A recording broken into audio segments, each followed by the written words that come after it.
Mushroom तो बहुत प्रकार खाई किंतु एमिति मशरूम पेपर फ्राई थरे ट्राई करिवे। कम इंग्रेडिएंट्स और कम टाइम रे बनुथबा एई मशरूम रो रेसिपीटी खाइबा को एकदम जबरदस्त लगे। तापई आधा केजी बटन मशरूम्स को भलरे धोईकी एई भलिया काटिकी नै नबा। गैस रे गोटे कड़ाई बसैकी सेथिरे 2 टेबलस्पून सोरिष तेल पकेइबा। तेल भलरे गरम हेई गले काटिकी रखिथिबा छतु सबु को पकेइकी भलरे टिके गोळेई दबा। एथिरे पकेई दबा 1 टीस्पून लूण आ आधा टीस्पून हळदी गुंड भलरे गोळेइकी हाई आंच रे आको आमे भाजीबा जेते पर्यंत कि छतुर सबु पानी न मरि जाईची। एई टाइम रे छतु को हाई आंच रे ही भाजीबे। छतुर बहुत अधिका पानी भारी थाए। ए सबु तक पानी मरिकी छतु पूरा सुखिला हबा जाके आमे भाजीबा। किछि टाइम रे ही देखंतु छतु पूरा सुखिलिया हेकी भाजी हे गलाणी। याको आमे गोटे प्लेट को काढी दबा और सेम कड़ाई रे 3 टेबलस्पून सोरिष तेल पकेइबा। दुईटा मीडियम साइज रो पियाज को सरू सरू लंबा काटिकी मु नेइची। तेल भलरे गरम हे गले पियाज पकेइबा। ता संगे 4टा कंचा लंका पकेइबा और 2 टीस्पून छेचा रसुण पकेइबा। पियाज को गोटे 2 मिनिट हल्का टिके नरम हबा जाके आमे भाजी नबा।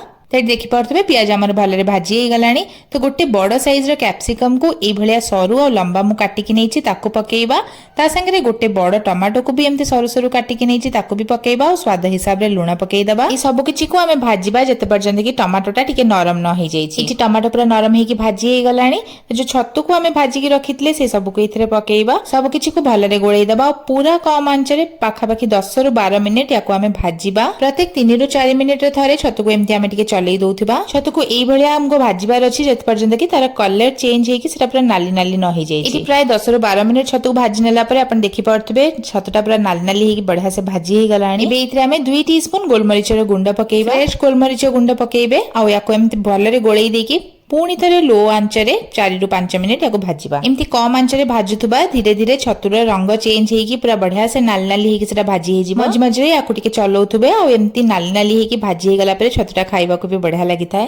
तो ये हमर छतु भजा पूरा रेडी हो जाइए। गैस आंच को बंद करके आगो गरम गरम सर्व करंतु। रेसिपी को घरे निहाती रे थरे बनांतु। भल लागितले लाइक शेयर और चैनल को सब्सक्राइब करिया को भूलिबेनी।